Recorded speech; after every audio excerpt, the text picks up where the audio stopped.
Hello, and welcome back to Organic Gardening for Beginners. My name is Jessica, and we are here to get your garden growing this year.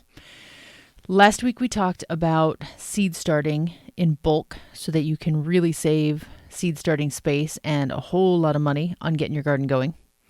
Today, we are talking about the other end of the spectrum, and that is buying seedlings with a few tips and tricks to get your money's worth at the nursery or the store, wherever you're getting your seedlings, and a few things to avoid so that you're not setting yourself up for failure. So buying seedlings is a great shortcut. It is a technique that I use. I start a lot of stuff from seed, but I definitely still buy some seedlings.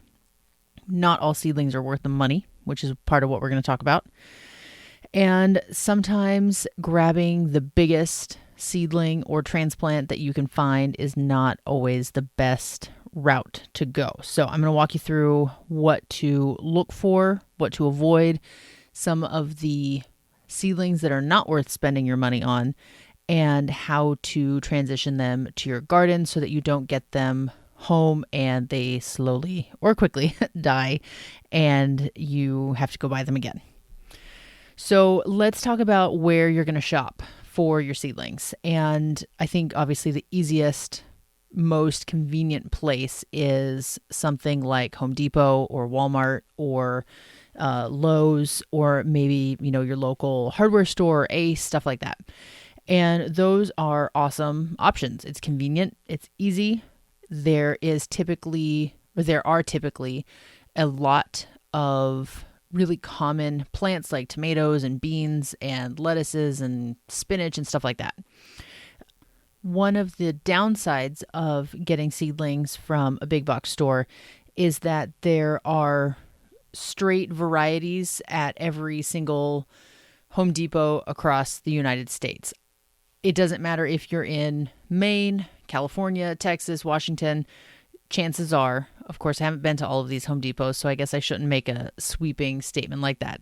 But I would assume, based on what I've seen across several states, that you're going to find the same Better Boy tomato, the same Beauregard sweet potato, the same Butter Crunch lettuce at all of those Home Depots or Lowe's or Walmarts, and nothing that is regionally adapted or, maybe slightly better suited to your climate as opposed to a different climate. So you don't have a whole lot of wiggle room to customize for your weather, your season, your, what does better in your area. So bear that in mind. It can be really expensive to get seedlings at the big box stores. I think that a 4-inch tomato is up to $5 or $6 these days, which to me is absurdly expensive. But if that's your only option, then it's totally worth it because you could only buy a couple of tomatoes for $5 or $6. So you're better off buying that plant and getting a whole summer's worth of harvest off of it. They are often not organic, which, the name of the show, Organic Gardening, is an important quality for me when I'm buying seedlings. I have bought conventional seedlings in the past. I probably still will. I then obviously switch them over to organic practices, but if you can get started with organic seedlings, then I think that's just slightly one step ahead, maybe, considering they're all grown in the same environment, but more importantly, it's putting your money where your mouth is and paying for what's important to you. And typically organic seedlings are at least $1 or $2 more expensive than conventional ones. And then lastly, one of the cons with buying at the big box stores is the seedlings are not acclimated whatsoever. They come from their big nursery warehouses where they've been raised indoors with fans and humidifiers or dehumidifiers and lights and all that good stuff. And then they are trucked into your local store and put into their display where they are going to get watered. They might get some shade, but they're not going to be transition slowly the way you could if you started them at home, which we're going to talk about how to overcome that, but it's something I definitely want you to be aware of, that you'll have to go through the hardening off process once you get your seedling home. Another great place to look for seedlings is a nursery. Obviously, that's their whole industry. That's their whole business scheme, or not business scheme, business plan. They can also be expensive. Nurseries can, because they are more specialized, but chances are you're going to find a much bigger variety of plants, different varieties within, each one. Like you might find, we'll say 10 to 15 tomato varieties at Home Depot, whereas you might find 30, 40. I've been to some nurseries, especially in California, that had so many tomato varieties, some I'd never even heard of. But they were definitely priced accordingly of a specialty business. Maybe some pros and cons, maybe worth it for a few things, totally up to you. They are probably going to be acclimated better, these nursery seedlings, depending on, if they ship them in from a distributor or if they start things in-house. And you may or may not be able to find organic versus conventional. I think that really depends on the business that you're going to, probably your area of the country or the world for that matter. So again, you would have to experiment with that and see. But you might also get healthier plants overall, simply because this is what a nursery specializes in, and they know really well how to take care of their plants, as opposed to maybe a more run-of-the-mill Home Depot employee. Nothing against Home Depot employees, just saying they probably have a lot of things to focus on. And then one other venue that you may not have considered are farmers markets. And as I've talked about in past shows, I did this last year, hoping to do it again next year, but I took my seedlings to our local farmers market in the springtime and sold to local gardeners. It was awesome. It was price competitive with nurseries. My seedlings and certainly other farmers market vendors have acclimated the seedlings to the area so that they are ready to plant. Definitely can get some different varieties than you might find elsewhere, but it's totally hit or miss. Maybe the seedling vendor is at the market the day that you're there, maybe they're not, and so you don't even know that they exist. Maybe they sell out, or they just have limited numbers, or they're not selling exactly what you're after. Maybe they specialize in something other than what you want. So pick and choose, combine those venues, those locations to find the best variety and best prices and best health of your seedlings, and you should be off to a great start. So once you have an idea of where you want to go to look for these seedlings, I want to give you a few things to look for that indicate a super healthy seedling, so that you're not buying something that isn't going to have the best chance of survival once you get it home. So one of the biggest things I look for is the color and the size of the plant. I'm looking for a deep green color, nothing pale, nothing lime green, unless, of course, it's specifically meant to be that color. Maybe it's an ornamental grass or, some sort of flower that is supposed to be a light green. But if it's a tomato, a zucchini, cucumber, lettuce, other than, like a black-seeded Simpson that's meant to be light green, I want nice deep green, because typically that means that it is a healthy plant. Chances are it's been fertilized heavily because it's a commercial plant, but it still typically means that you have a nice healthy plant. And the second trait that I mentioned was stocky. I want it to be not leggy and super stretched out. I want it to be short, if at all possible, because that tells me that the plant has had the light, the water, the nutrition that it needs to grow well, rather than being stressed out, reaching for the light that was maybe too far away or just not strong enough. And then it's going to take that strong foundation and really grow well once you get it home and plant it. So dark green, a nice, strong, and compact form to the plant. I know that sometimes we think that bigger is better.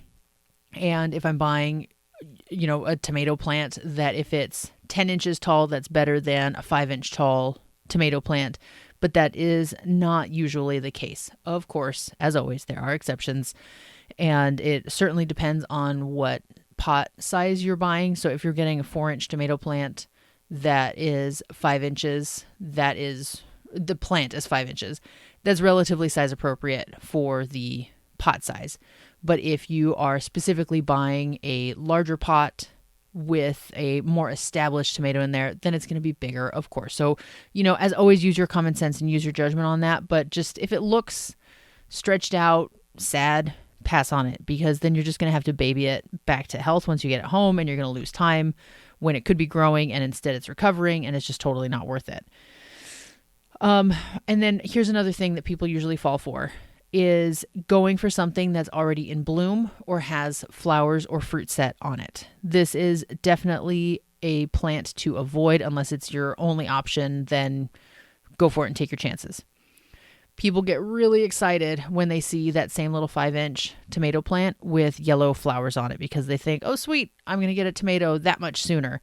But if you're buying a tomato plant anytime now to, I'd say like the end of May, you don't want to see flowers on there at all. That means that the plant has already done enough growing because it spent enough time in the greenhouse that it feels it has reached its time to set fruit, or it means it's so stressed out that it knows it's dying and it's trying to reproduce before that happens. Neither of those are plants that you want. You want a nice, young, immature plant that can establish its roots really well, put on its growth, and then set fruit in its ideal conditions in your garden, not in the fabricated conditions of a greenhouse or a big box store. So avoid those flowers. This holds true for any squash. Like I've seen so many cucumber plants for sale that have flowers on them. Terrible idea to buy those. Don't buy them. I know that at this time of year, pansies and primroses and violas and Johnny jump ups and all that, they're out at the nurseries looking beautiful with other little purple flowers, yellow flowers. Those are specifically grown to be sold with flowers on them. And you would actually be pretty hard pressed to find a pansy plant that doesn't have flowers on it because that's how they set them up to sell them. If you buy those, whether it's a pansy or a tomato or cucumber or whatever, because that's what you want to do or that's what you have available, my biggest recommendation would be to cut the flowers off as soon as you get the plant home. So that way you are halting that reproductive process of the plant and instead telling it it's not time, get settled, and that will force it to focus on its growth rather than its reproduction, its setting flowers, setting fruit, so that it can make seeds and then feel okay dying because it has propagated itself. So as tempting as it is to get something already in bloom or with fruit already on it, you're going to shortchange yourself in the long road, or in the long, what is the phrase I'm trying to say? In the long whatever. And so get one without any blooms or flowers on it if at all possible. And then lastly, this one I think everybody knows, but check the roots to make sure that your plant isn't root bound. And what that means is that the plant has been in the pot so long that the roots are starting to circle around the inside of the pot because there's nowhere else for them to go. This isn't a death sentence for a plant. It's just kind of, it's the same as the blossoms. It just means that the plant is under some amount of stress. And so you're going to have to be patient while the plant unstresses itself once you get it home and planted, and those roots can stop circling and instead dig down into the soil to mine for all the water and nutrition and stuff that they need. So if the plant is root bound, once you get it home, hardened off, you're ready to plant it, one thing that people like to do is to untangle the roots a little bit and kind of break them apart to jumpstart the plant to say, hey, stop circling and grow down instead. I've done that. I've skipped it. It doesn't really make a difference in my experience, but do whatever feels good to you and just water really, really well once you plant it out, and it should recover. If there's a really long taproot on the plant, I remember I bought a honeysuckle once, and it had been in the pot so long that the taproot had gone through the center hole in the pot and was well lodged into the soil. It was basically a free plant, so I wanted to give it a shot. But the nursery guy, he ended up cutting the taproot and then giving me the plant, and it recovered. It took a while. But when I saw him cut that taproot, I was a bit aghast. So I wouldn't necessarily recommend doing that. See if you can untangle it. See if you can get it in the ground, because the taproot is the equivalent of the stem of the plant. And if you cut it, it's definitely going to delay the recovery process of that plant.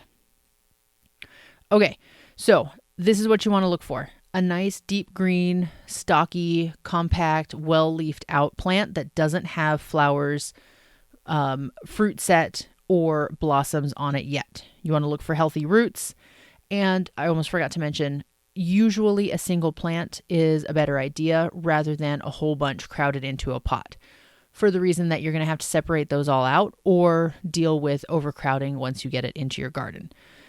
So you might feel like you're getting more value for your dollar if you get, say 3 zucchinis or cucumbers packed into one pot, but chances are the plant will flourish more readily if there's just one in there. So there's a little bit of wiggle room on this. Like, I would probably never buy a pot that had 3 tomatoes in it because I'm going to have to separate them all out. But if it's 3 of, say, a squash that I know is going to spread out anyways, I might consider that if it meets all those other criteria of looking really good. If it's something like radish or beets, which I don't recommend buying as a seedling, and we're going to get into that, and they're all crowded in, I would definitely skip on that because you're going to have to spend a heck of a lot of time separating them all out. Otherwise, you're never going to get a harvest because that's just not how a beet grows. It needs its room in the soil. But like I said, we'll get to that in a sec. So look for those single plants. Okay, so this is the inverse, what to not get. And it's a little bit obvious based off of what to look for, so I'm going to go through it quickly. Leggy or stretched out plants, same as the seedlings that we talked about yesterday. I always say this, I meant last week or last episode. It means that they were grown in either too weak of light, the light was too far away, and they are under some amount of stress. Their stems are weak. That's going to put them at risk of breaking when you transplant, heck, breaking when you transport them, when you get them home or on the way home. If a heavy wind comes through, a heavy rainfall, if they have a really weak stem, they're just not as resistant. So I would definitely avoid those. Root-bound plants, not a deal breaker for me, but definitely something to pay attention to and realize it might take your plant a little bit longer, week, 2 weeks, who knows, 3 weeks, to really recover and start growing properly. Wilted or yellowing leaves, I will say that something like a lettuce, if the outside leaves are yellowed or wilting, that doesn't concern me too much because I know that the growth habit of lettuce is from the inside out. And so even though those outside leaves are looking less than ideal, they're going to get replaced really soon by new inside growth. So honestly, I just take those off, plant it, and water it really well, and I don't worry about it. So that's not too concerning. But if it's something like a perennial flower or, again, tomatoes or maybe even cucumber or zucchini, I would avoid anything that is excessively yellowed and certainly wilting because, again, that means the plant's already experiencing stress. That's not something I want to transplant into my garden. That also holds true for if you're buying peat pots or even just plastic pots. If they are totally dried out, I wouldn't get them. When peat gets super dry, and this can happen with coco coir as well, it actually becomes hydrophobic, so it repels the water. And so when you are trying to water that plant, it's going to take a long time, like overnight sometimes, for it to rehydrate. And all that time your plant is in a desert basically and feeling stressed out. You'll notice a trend here. You want to avoid stressing these seedlings so that you get the best chance of good growth once you get it home. You're spending money on it. You're spending time on it. You might as well get something that is going to do really well once you get it home. If you can get all these for free and they look like crap, take them home. See what happens. See what can grow, how much money you can save, and how many victory stories you can have on the other end. But if I'm personally going to spend money on seedlings, I don't want to buy poor looking ones that I'm going to have to nurse back to health. So avoid super dry pots because the plants are already stressed out. And then lastly, pests, obvious pests or damaged leaves. Again, this one is a little bit of a not deal breaker for me. If I see aphid infestation all over the plant, heck no, that thing is not going in my garden. I've got enough aphid problems on my own that I don't need to bring any more into my garden from the store or the nursery or the market, whatever. However, if I see just one raggedy looking leaf that a slug ate or a passing, grasshopper chewed on, I'll bring it home. Again, my plants are going to encounter slugs and grasshoppers and cabbage moths and dogs and a rogue chicken when I get them home. So one shreddy little leaf isn't going to bother me at all. But those aphids, keep them far, far away because I have to do enough work to keep the native ones from my property out of my garden. Okay, and then the last thing to avoid, I touched on this just a second ago, are certain crops that I would never ever buy as a seedling, even if, I don't think I would even do it if they were free, because it's just not worth it. And these are most root crops like beets, radish. I think buying radish as a seedling is one of the biggest ripoffs ever, and you just should not do it. It's ripping your money up and throwing it on the ground. Plant it, compost it. Your money would be better spent that way. Simply because you're going to get the radish in a pot and have to transplant it. A radish is a root crop. We have learned by now that most plants don't love having their taproot messed around with too much. And that's essentially what a radish is, or a beet, or a parsnip, or a carrot. Oh my gosh, don't ever buy carrots as a transplant. And chances are you're never going to get a good harvest on them, even if you baby them, even if you keep them well watered and you do all the hardening off and all that good stuff, simply because you have messed with them too much and they just say, I give up, I'm not going to grow. It's totally not worth it. They are easy enough to start from seed that I would highly recommend you just try direct sowing. Radish especially is one of the easiest crops to grow. The seeds are big enough to handle. They germinate in like 3 days and they're ready to harvest in like a month. Carrots, on the other hand, are slow germinators, but once they have germinated and they're growing, they're pretty hands off. You just have to keep them well watered. Beets, also very, very easy. They take a week, maybe a week and a half to germinate, and then you just leave them alone and they do their thing. You might need to thin them a little bit to give them enough room, but that's really it. Corn is another one that is not worth transplanting, in my opinion. It's not as offensive as getting a radish seedling to me, but also totally not worth it. The seeds are huge and easy to handle. They sprout really easily. I would say the only benefit to transplanting corn is that you might be able to thwart the birds and the crows that might otherwise try to come and eat the seeds, because crows love corn seed and they will come and dig up your whole, I was going to say, field, but chances are you're not planting a field, your whole bed or row or whatever of corn. And so for that, honestly, all I would do is I would direct sow it. And then if you know crows or birds are a problem in your area, or even squirrels for that matter, I would get something like a sheet. I've talked about this in past episodes. Get a thrift store sheet, Goodwill, whatever, and lay it down over the top of where you just sowed those seeds. Weigh it down on the corners, and there you go.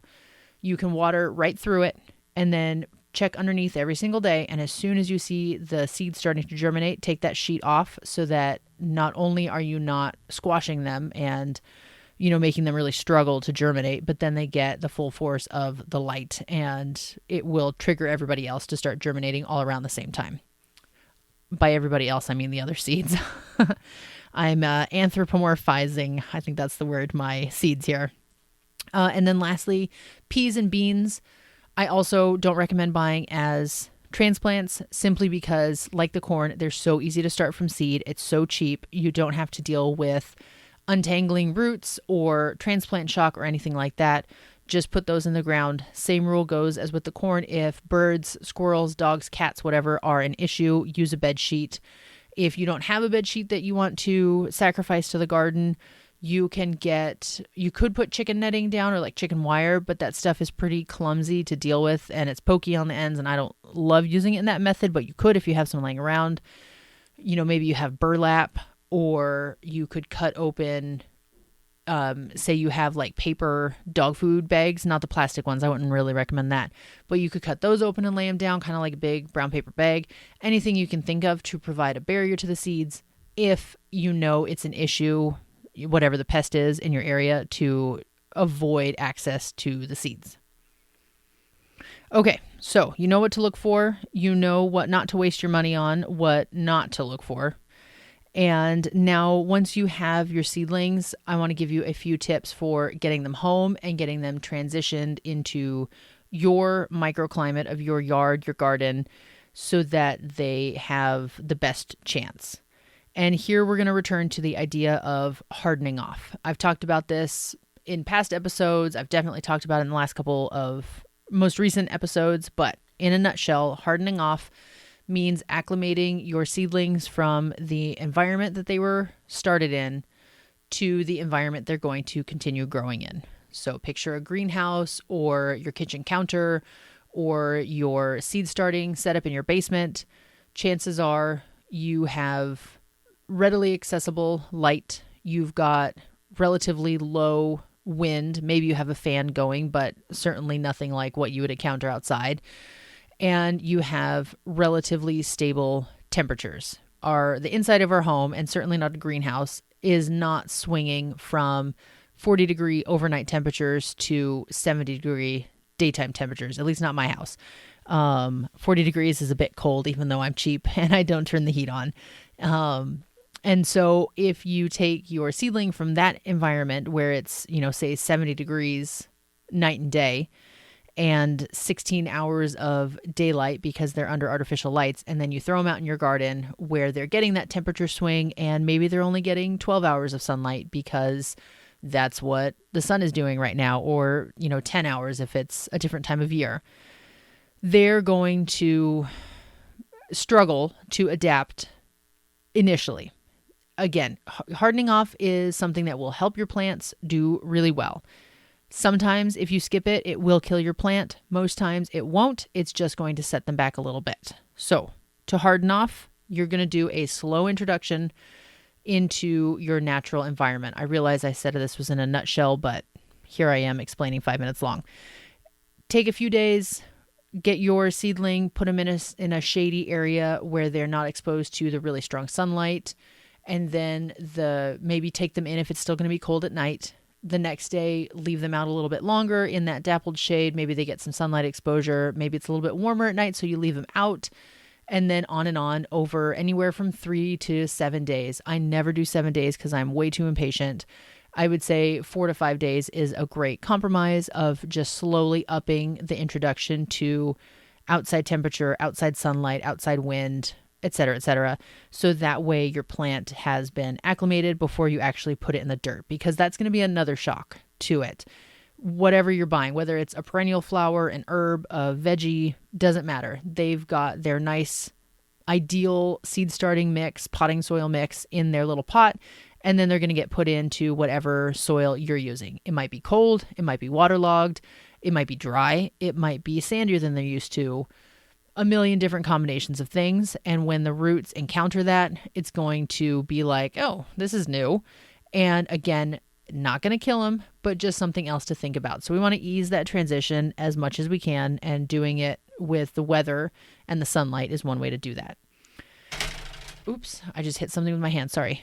One thing I want to say is I'm making it sound more complicated than it is. Plants want to grow. You can stress them out, they'll still grow. You can forget to water them, they'll still grow. Unless you totally neglect your garden and you totally neglect your plants, they want to grow, they want to reproduce, they want to thrive. And so don't freak out hearing all of this instruction and do's and don'ts and think that it's too complicated. I promise you it's not. Get your plants, whatever they are, in whatever condition and budget you can find them. Bring them home, water them well, put them in the shade for a day, and maybe 2 days if you can do it, and then put them out in your garden, water them again, and they'll be totally fine. I would hate for the advice I'm giving to get your best scenario to scare anybody off into thinking, that's way too complicated, I can't do it. Keep it simple, just don't overthink it. That's my biggest takeaway of this episode and the show in general, really. Okay, while you're transplanting them, after you've hardened them off, I already mentioned it, but water, water, water. You do not want to take a dry seedling and put it in a dry bed and walk away from it. Water before you transplant, put them in the dirt, water them again, and that's going to be a nice buffer against any sort of dehydration or wilting or stressing. If you've watered them and you still see them wilting afterwards, it's okay. give them time. Chances are one overnight of the nice cool temperatures will snap them out and they'll be totally fine. If they continue to be wilty, even though you're watering them well, be prepared for maybe some of them to die because maybe the stress was just too much. But that usually doesn't happen as long as you are keeping them well watered and you didn't plant them, on an 80-degree day and you have a 80-degree night because it's the middle of August. Like at this time of year, they're going to be fine. They're going to get that nice, reviving, rejuvenating, cooler night temperatures to kind of perk them up. It probably is a given, but don't transplant right before you're going to have a frost that night or the next night, because that's definitely a shock that your plants probably won't come back from unless it's something like a broccoli or a cauliflower and they've been properly hardened off. If you still have a risk of frost coming up, hold off on your transplanting unless, again, it's a cold hardy crop. Something like anything in the brassica family, cabbage, broccoli, cauliflower, kale, or a lot of root crops you can still direct sow even if there's a frost coming. But your tender lettuce, unless you've raised it yourself, or tomatoes, squash, beans, lots of flowers like zinnias, cosmos, sunflowers, those all need to go out after risk of frost. I should have put this caveat way at the start of the show so that everybody could hear it, but hopefully they've listened to other episodes and they know this too. Alrighty, and then last but not least, just keep an eye on them afterwards. That way you catch any wilting that might be happening. My dogs just got into our greenhouse and they went sniffing around in the sheep manure that I've put in my beds and ended up digging up all of my Napa cabbages that I just transplanted the other day. I didn't notice because I didn't look closely enough. And so those poor little Napas sat there for a day with their whole root ball exposed. Some have wilted and died. Some I replanted and watered well and they're recovering. But that was an error on my part and one that hopefully you can avoid doing. So keep an eye on your seedlings for the day or two after you put them out if you can. I know that's a lot to ask when you're out working and kid stuff and all that, but it might save a little bit of heartache down the road. All right, that is it. I hope that helps when you're going out to do your seedling shopping so you can hopefully save a little bit of money, not bring home anything that's going to bring bugs to your garden because we all have enough bugs as it is, and really get that shortcut that can help get your garden going, especially if you're getting a late start or some of those trickier or slow growing seedlings that you just don't want to mess with this year. So I'll talk to you later. Bye.